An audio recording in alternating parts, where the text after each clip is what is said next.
Rekaman CCTV inilah yang menjadi kunci pertama dalam kasus hilangnya Azriel Rizky Saputra.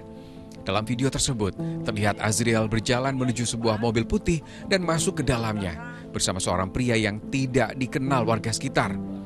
Peristiwa itu terjadi pada Rabu pagi 4 Juni 2025. Keluarga yang menunggu kepulangan Azriel hingga malam mulai panik. Semakin panik ketika ponsel Azriel tidak bisa dihubungi dan tidak ada kabar dari teman-temannya. Mungkin untuk kronologisnya satu hari sebelumnya mungkin ya. Satu hari sebelum kehilangan itu dia di hari Selasa sore itu sempat ketemu sama satu orang gitu. Yang dimana lanjut ceritanya itu lanjut ke Circle K atau satu minimarket untuk nongkrong minum gitu Kak. Nah setelah itu kisaran mungkin 30 menitan beres, adik saya dan satu orang ini tuh pulang ke rumah. Udah pulang ke rumah, adik saya yang pulang ke rumah dulu. Dan juga si cowok ini tuh sempat diam dulu di sekitaran masjid dekat rumah gitu. Dan juga setelah itu mungkin ke gap sama saudara atau sama tetangga gitu. Terlibat bukan cekcok terlibat argumen juga antara tetangga dan juga orang ini tuh. Dan mengaku sebagai saudara dari Tasik gitu. Padahal secara ciri-ciri fisiknya itu kita nggak pernah ada saudara dengan kulit yang cukup hitam seperti itu gitu. Dan dimanapun dari segi lingkungan kita pun di daerah sini tuh nggak ada orang yang ciri-ciri fisiknya kayak gitu, kulit hitam terus dengan postur tubuh seperti orang timur gitu, nggak ada sebenarnya. Seorang tetangga sempat melihat Azriel di jalan bersama seorang pria tak dikenal. Namun saat ditanya, pria itu mengaku sebagai keluarganya. Ia juga diduga mengancam agar tidak bertanya lebih jauh. Peristiwa itu semakin menguatkan dugaan keluarga bahwa Azriel telah menjadi korban penculikan. Dia dan adik saya itu pergi menggunakan GrabCar atau menggunakan salah satu transportasi umum online, yaitu tapi pemesanannya itu bukan lewat HP adik saya dan bukan lewat HP orang tersebut, tapi menggunakan HP seorang ibu-ibu gitu ya dari warung gitu. Jadi bukan dari device adik saya ataupun seseorang itu. Setelah itu mereka pun pergi ke salah satu tempat yang dimana nama jalannya itu di Jalan Raja Wali Timur. Dan ketika kita udah coba cross check ke sana untuk kepastiannya, masalah CCTV dan lain sebagainya pun itu nggak ada kelihatan gitu. Keluarga pun melapor ke Polresta Bandung dan menyebarkan informasi kehilangan melalui media sosial, menggerakkan netizen dan warga untuk turut membantu. Harapan itu akhirnya datang pada malam Sabtu 7 Juni. Seorang warga yang juga merupakan ketua RW di kawasan Cibolerang melihat seorang remaja duduk di serambi masjid dalam keadaan linglung. Ketua RW itu langsung mengantar Azriel pulang.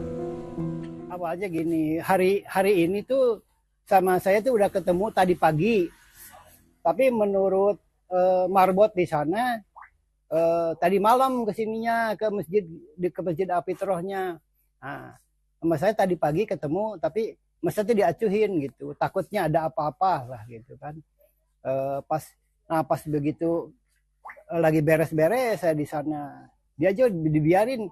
Cuman curiga ini anak kayak bingung gitu, kayak bingung. Ya udah sore saya pulang, pas maghrib balik lagi ke masjid masih ada. Nah begitu udah beres sholat, langsung ditanya namanya siapa, Azriel katanya. Alamat di mana?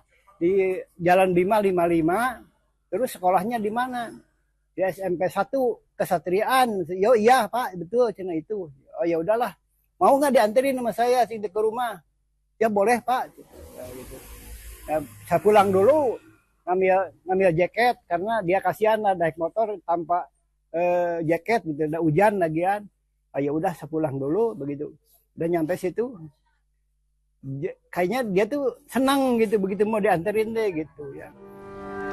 Suasana di rumah keluarga Azriel pun pecah oleh tangis haru. Keluarga menyambut dengan pelukan dan doa.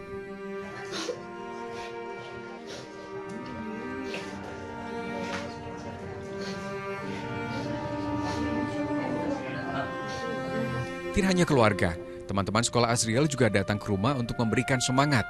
Mereka pun berharap Azriel segera pulih dan bisa kembali belajar bersama. Tenang aja, terus dia.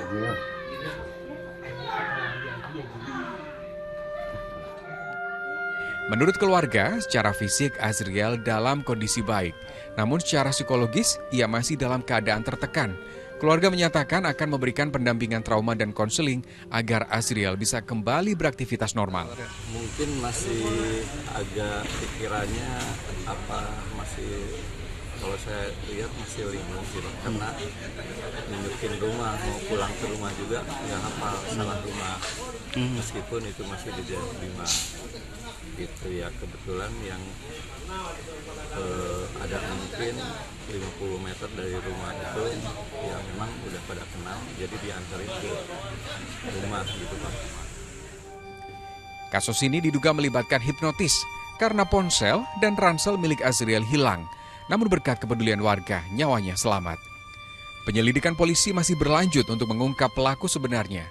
Hilangnya Azriel membuka mata kita akan pentingnya pengawasan anak-anak dan solidaritas sosial. Doa keluarga dan kepedulian warga berbuah bahagia. Semoga Azriel segera pulih dan pelaku bisa ditangkap sehingga keadilan dapat ditegakkan untuk melindungi anak-anak kita. Muhammad Rizal melaporkan dari Bandung, Jawa Barat. Tayangan tadi menutup Buser malam hari ini. Kami ingatkan Anda agar selalu waspada karena kejahatan ada di sekitar kita.